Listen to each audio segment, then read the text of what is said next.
Ako, nakababad na sa tubig sa bahay. Mababad na. Mababa rin nga pala nun yun. Mas mababa rin sa kanila kaya dito. Oo, nakita ko nga pala. Sabi sa akin ng asawa ko, uy, yung motor doon. Tignan mo. Ito pa rin. Mapaha na. Sabi ko, kaya mo yan. Hindi naman tatakas yan. Tignan mo. Takas na. Talagpas na cutter, oh. Putang ina, nasa baba pa naman. Yung isa na natin yung nagayan. Wala, yung sa may bawa ng cutter. Wala, nasa baba siya. Nasa baba? Ano yun? Putang, dito na ngayon. Hindi mo na makita to, oh. Battery. Wala, hindi naman siya na ano.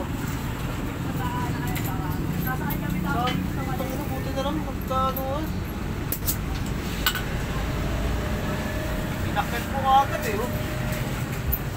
Tanghali ka na yata.